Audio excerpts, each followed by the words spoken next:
Hello, my dearest friends. Welcome back to my channel, Diana and the Book Hunt. It is November, so it's high time that we talk about the Goodreads Choice Awards. Every year around the 15th, we get to pick our favorites of the year, and we as book lovers hope to see our favorite books in the nominees list.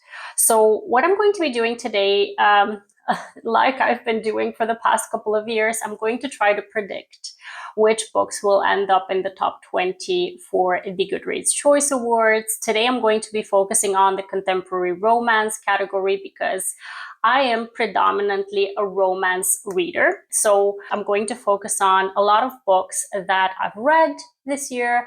I'm going to also focus on books that I've heard a lot of hype about. I'm going to tell you my thoughts. I'm going to do the picks for the top 20 and also the top 10. And I'll also tell you who I think is going to be the winner of the Goodreads Choice Awards for the romance contemporary romance category. Now, with all of that out of the way, let me start with, if you're unfamiliar with the Goodreads Choice Awards, there are certain rules that need to be followed when it comes to the nominees. So a book needs to have a 3.5 rating or higher to be eligible to be nominated. And also books need to have come out after the last nominees were announced last year. So books that have released after the 15th of November of 2024 are ones that are considered for the running.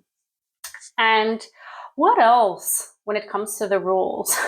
Honestly, it's a popularity contest. So most of all, books that are really quite popular. So ones with a lot of ratings, a lot of shelvings on Goodreads. So people who have put books on their TBR. Those kinds of statistics will most probably influence the most which books will end up in the top 20. And I'm very curious to see. So for the contemporary romance category, I have a short list that I'm quite sure about.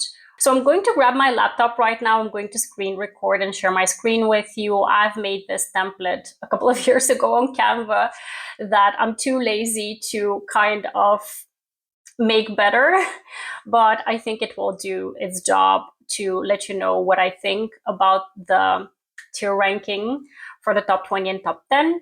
Yes, so my screen is now recording and you're seeing my very basic Goodreads Choice Awards tier ranking system. I'm going to have a not likely kind of category here because there are a few books that, even though I may have read and enjoyed, I just don't think that they're going to end up there. I have a wish list, so a couple of books that I'm really hopeful will make it, but I'm not sure will make it. I have a top 20 tier, which we'll use for the top 20, and a top 10 for the books that I consider the short list for the top 10 for this year. So there is one thing that I need to mention. So last year, I was quite surprised that there were, I think, 2 or 3 books that I'd honestly never heard of when it comes to the nominees. Those were traditionally published books, and I don't really focus a lot on those. Most of the books that I read are either really popular, like hyped books, or books that are kind of indie and may not end up on the list. I don't know. But anyway, the books that I've gathered on this list are really books that I think everyone has been talking about this year. So we're going to go ahead and dive in. I have a list here as well with some statistics that I'm going to be looking at once in a while. And I'm going to also tell you my thoughts if I've read a book or not. So the first book that I have here is The Shots You Take by Rachel Reed. Now, this is a male-male romance. What I have here, I don't know how it came about because I was just randomly grabbing the covers of the books, but I have a couple of, I think, male-male romances in a row.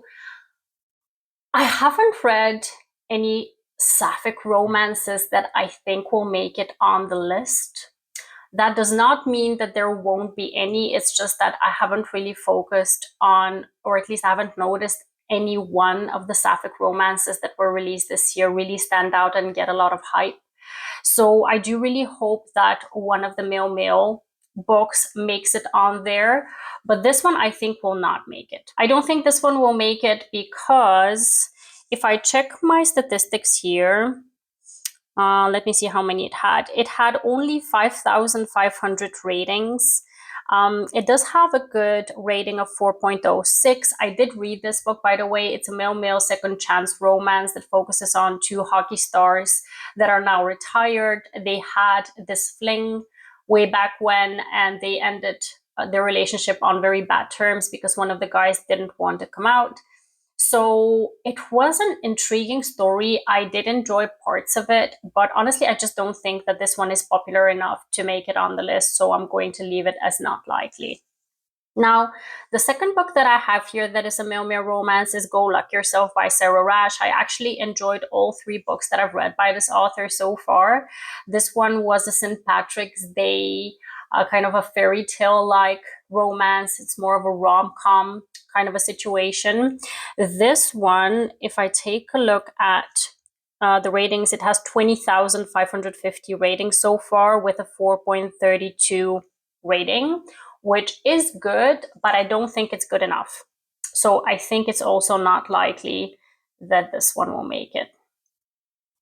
Now, when it comes to the next one, Left of Forever, this is one of my 5-star reads for this year that I'm really hopeful will make it. I'm for now going to leave it in the wishlist category because I just want to see which ones will make it to the top 20 for sure out of all of these books that I have on my list. And if there is a spot left, then I'm going to pull it up because I don't think it has enough ratings to make it on its for sure to be on the list.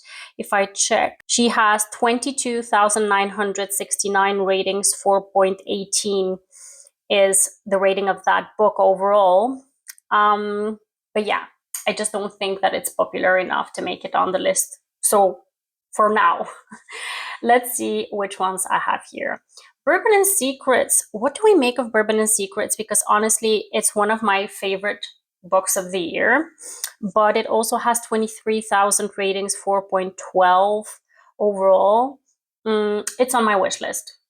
I do think that this series really got a lot of popularity with Bourbon and Lies, Bourbon and Secrets, and Bourbon and Proof. But it's more so in like the indie circles. It didn't really get like the biggest hype. And I think that it's going to get traditionally picked up next year. So maybe that's when really the hype will really kick in. So for now, it's on my wish list. And I've put this one instead of Bourbon and Proof because Bourbon and Proof, the third book within this series, also came out in 2025, but it just has fewer ratings because it released in June, I think so. I'm just going to leave it with Bourbon and Secrets. Now, LJ Shen is quite a popular romance author that has been nominated in the past. So this one definitely is interesting to consider. But when I look at the statistics, it has 24,000 ratings and a 4.2 overall rating. I don't think it's going to make it. I haven't read this one, by the way, but I'm gonna put it at not likely. Even though she is a very popular author, there's just quite more popular books on the list that I think will definitely make it. Unloved by Peyton Corinne. Wasn't Steady nominated when it came out? I don't remember anymore. But Unloved has only 24,000 ratings, 4.07. I did read this one. I really highly enjoyed it, but I'm just going to leave it at wish list, though I think it's kind of unlikely that she gets nominated, to be honest. Now, last year, the Cinnamon Bun Bookstore was nominated by Laurie Gilmore. But this year, I didn't hear a lot of people talk about the latest release by this author within this series. It is a quite beloved series. It has 25,000 ratings with 4.04 as a rating. But I kind of think that this year someone else will take that space or that place in the top 20. And I really hope that that is going to be If It Makes You Happy by Julia Olivia. If we're thinking about atmospheric reads that should be nominated around fall time for the Goodreads Choice Awards, I think it's this book. It was a 5-star read for me. But for now, I'm going to leave it in the wish list category because there's a lot more popular books that I think will make it first. And then we'll look at my wish list and see which books might end up on there, because this one actually has more ratings than the other ones on the wish list. If I'm not mistaken, it has 31,000 ratings with a 4.22 overall rating. So let's see. Love Arranged by Lauren Asher. Now this one, again, it was nominated. So the second book within this series was nominated last year. But what do we have this year? No, I'm going to put it in not likely. Probably unpopular opinion, but let's see. Can't Get Enough. This is going to be an interesting one. Kennedy Ryan was nominated last year with This Could Be Us. And I'm hopeful that Kennedy Ryan gets the recognition she's due, but I kind of think she may get skipped over this year because Can't Get Enough. It has 25,000 ratings and a 4.4 as an overall rating. I've read this book, I really enjoyed it, but I'm not sure whether it will make it. Let's put it on the list for now. Let's see what will happen. Promise Me Sunshine by Cara Bastone. Now, this one I think will actually make it on the list. Cara Bastone is someone who has been nominated before. And this one actually was a Book of the Month pick for romance books. So it was part of a subscription box that made it kind of soar to popularity. And this one has 61,000 ratings. So I think it has more of a chance of making it on the list. It has a 4.12 rating. I actually gave this one 5 stars. I highly enjoyed this book. It will probably end up in my favorites of the year. It will end up in my favorites of the year. And I'm just going to put it in the top 20 because I think it will make it on there. The Passion Project. This is an interesting book. This is the kind of book that is a debut novel that has the style of writing of Emily Henry. And whenever there is an Emily Henry buzz around a book, then it's kind of likely that it will get nominated. And specifically, I think the Goodreads Choice Awards always tend to want to meet a quota. So having a debut novel on the list, I think, is something that they're aiming towards. So I think this one may make the list. The Passion Project actually has 28,000 ratings, but it was part of the Book of the Month cycle. So I think it may end up being nominated. So I'm going to leave it on here. So this is my third pick for now. Wild and Wrangled by Lila Sage. Lila Sage actually had 2 releases this year, Wild and Wrangled and also Soul Searcher, something like that. So the atmospheric book with a very gorgeous cover that just came out. And I've ended up with Wild and Wrangled on this list because it has more ratings. It came out towards the start of this year, so it has more of a chance of making it on the list. And last year, she was actually nominated for the previous book within the series. So I actually think she will make it on here again because there's a lot of ratings behind this book. It has almost 100,000 ratings and the overall rating is 3.95. So I'm going to put it on the list. Now, Out of the Woods by Hannah Bonham Young, I actually hope it makes it on the list. It wasn't my favorite by this author, but the more recognition we get for romances where we have a more indie feel to the romances. I think this one was also independently published.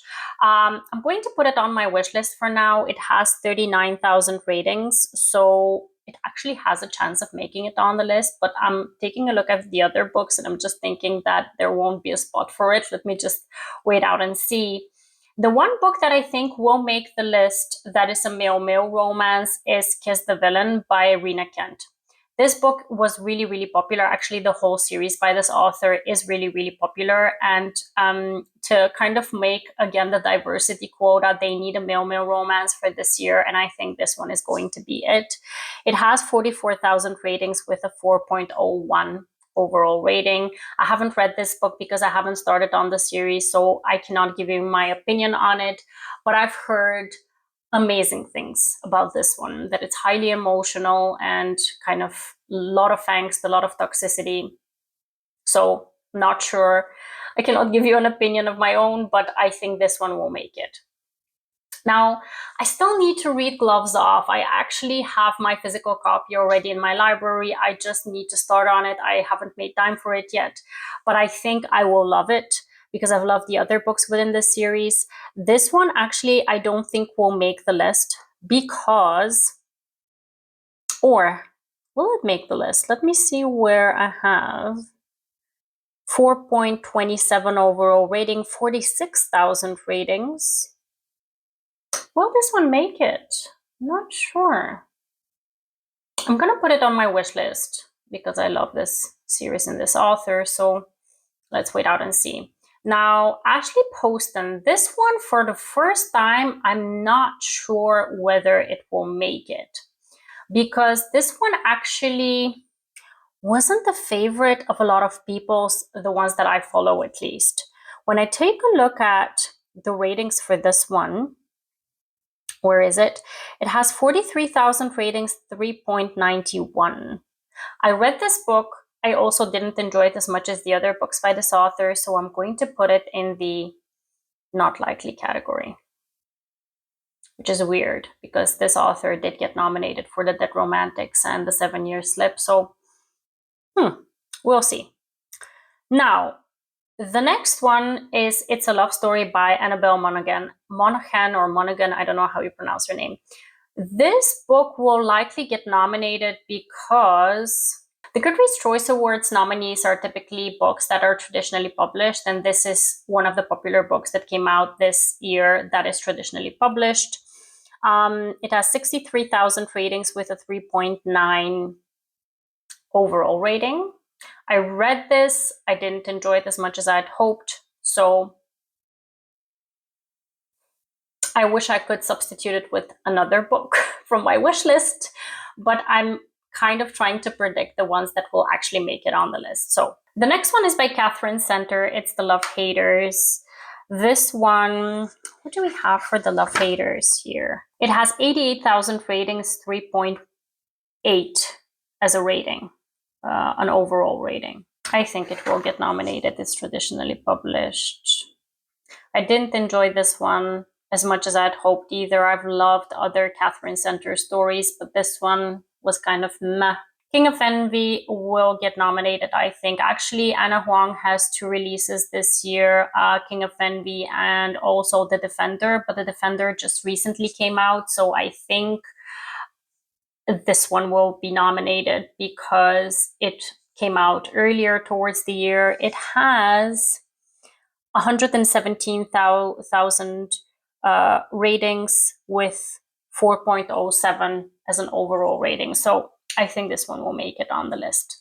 Caught Up by Navessa Allen will get nominated simply because of the hype that is this series. The first one was really hyped up.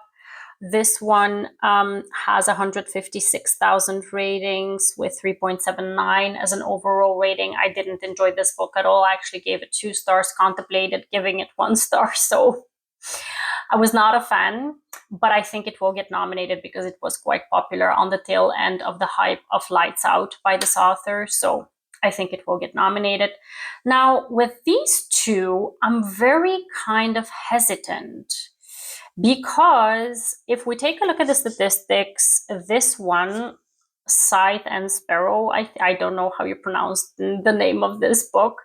It's book 3 within the Butcher and Blackbird series by this author. It has more ratings because it came out towards the beginning of the year, and actually it was a Book of the Month pick. It has 169,000 ratings, while the Tourist Season just recently came out and it only has 31,000 ratings. It has a higher overall rating when it comes to the 2 books, but I don't think this one will make it, even though I really, really enjoyed it, and I actually am enjoying this one, or at least I enjoyed this one more than the overall series that was the Butcher and Blackbird series, but I think this one will make the list. And then First Time Caller by B.K. Borison will for sure be nominated. I highly enjoyed this book. I gave it 5 stars. BK Borison is one of the authors that actually had 2 releases in 2025. Good Spirits just recently came out, but it just doesn't have enough ratings yet because it just recently came out a couple of weeks ago. So I think First Time Caller will be the book by this author that will make the list. Not to say that an author cannot have 2 books on the list, because last year we had Ali Hazelwood, who had 2 books on the list. And we've had, I think, also Colleen Hoover in the past and other authors who have had 2 books on the list. But First Time Caller, I think, is going to be the one BK Borison book that will end up on the list. Elsie Silver will have a book in the top 20 for sure, and that is going to be probably Wildside, because it was the release this year that has the most ratings because it came out in the spring of 2025. She also came out with Wild Card just recently, I think in September, but this one just has more popularity because more people have read it. So I think this one will make the list. I haven't read this series, or at least I read the first book, but the second, third, and fourth book I haven't read yet, so I cannot give you my thoughts on these, but I've heard only good things about it, so I think it will definitely make the list. Rewind It Back by Liz Tom 40 was a 5-star read for me, and I think she will make the list. It's an amazing book. It's the last book within a series. It's very well beloved. It has 192,000 ratings, 4.47 overall rating. It definitely deserves to be on the list. The Favorites is a book that I gave 5 stars to. I was really hesitant to put it into the romance category because it can be considered kind of contemporary, because the romance sometimes takes a backseat to the character development of the 2 characters within this book. But I think it's more likely to be considered a romance, and it's a debut. So I'm very curious to see whether I'm going to be right about this one, but I think it will make the list. It has 164,500 ratings, 4.07. I think it will make the list. So let's see. We're coming up on a lot of the big names. Here. Problematic Summer Romance and Deep End. If we're looking at what happened last year with Ali Hazelwood having both of her releases being nominated, chances are that she's going to get nominated for both of these as well, because they were wildly popular, both of them. Deep End has 386,000 ratings, 3.88 overall rating. Problematic Summer Romance has 223,000 ratings, 3.87. So I think both of them will be on the list. They were really popular. I actually gave 5 stars to both of these. I really highly enjoyed both of them. So I think both of them will be on here.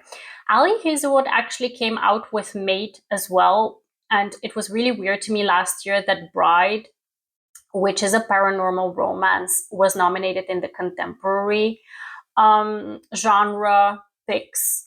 So I'm not sure what will happen with Mate this year. I've actually considered putting it on here, but I think it will be more logical to have it in the romantasy category. So I've left it on that list, but let's see if I'm right or not. Emily Henry and Abby Jimenez will for sure get nominated. So let me just squeeze some of the books.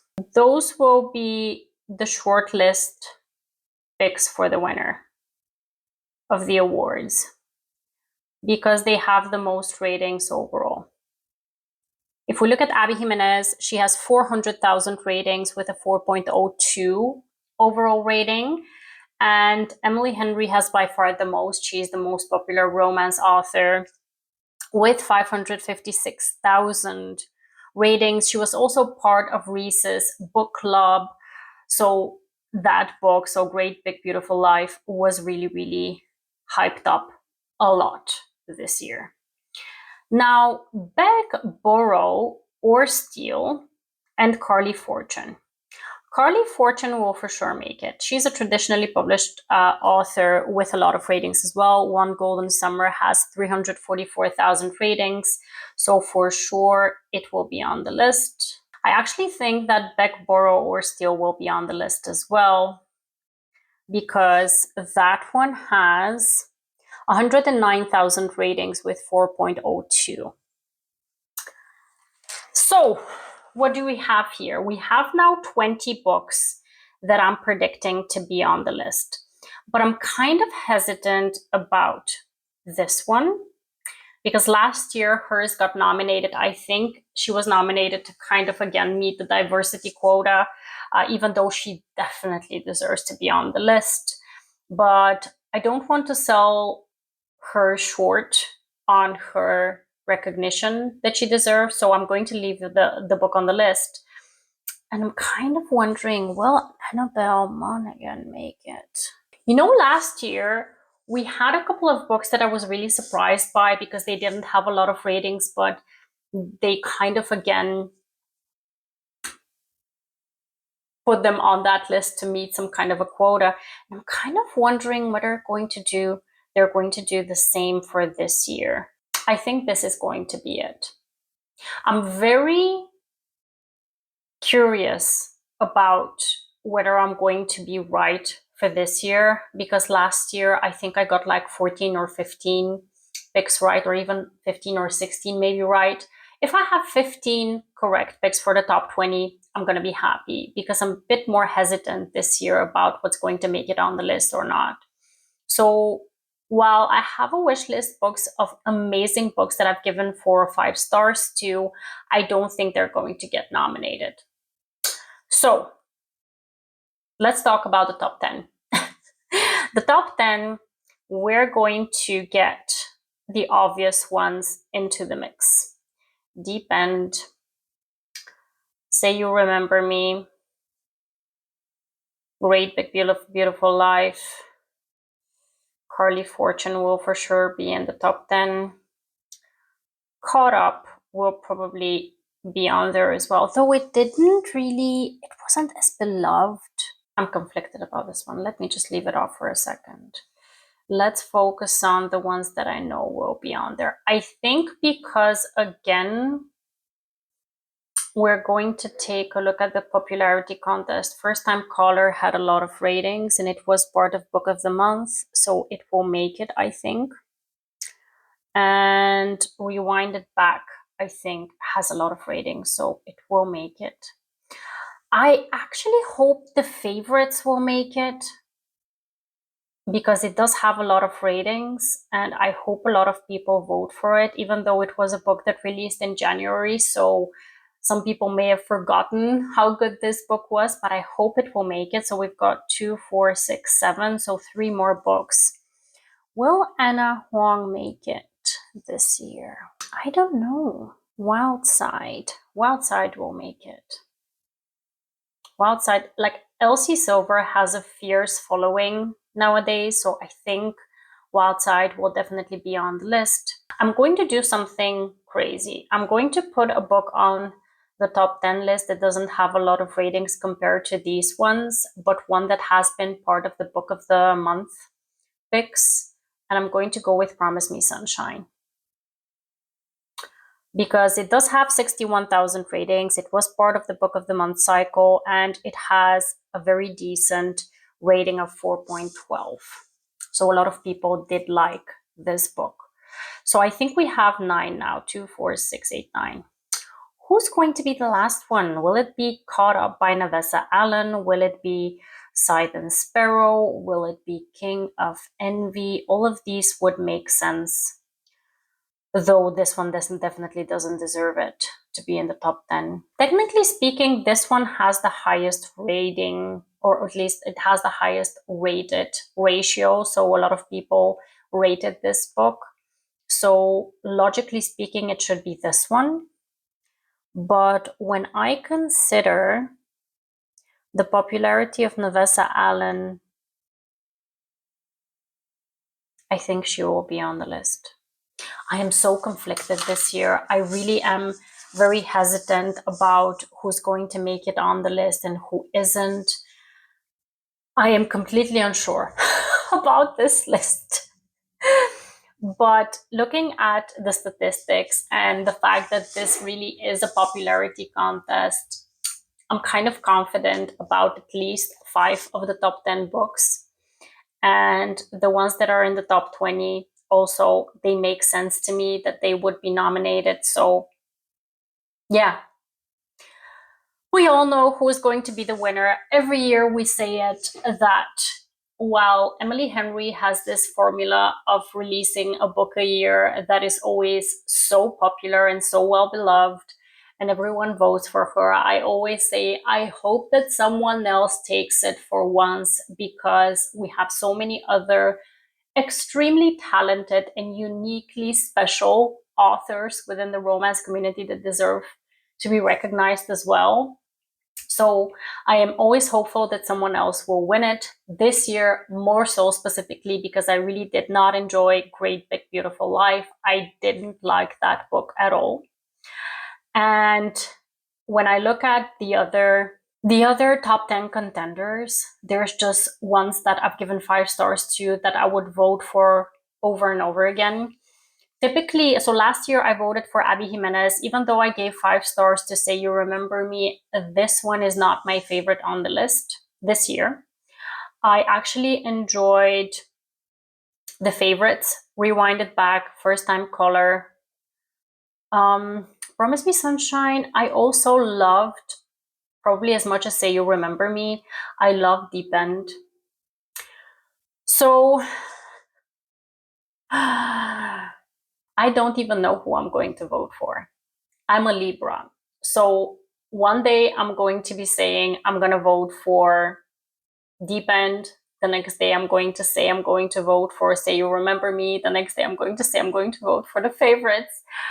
I don't know who I'm going to vote for, but I just hope it's not going to be, I hope it's not going to be Great Big Beautiful Life, because honestly, we've been there, we've done that. Let's give someone else a chance, please, for once. So this is what I think about what will happen with the Goodreads Choice Awards.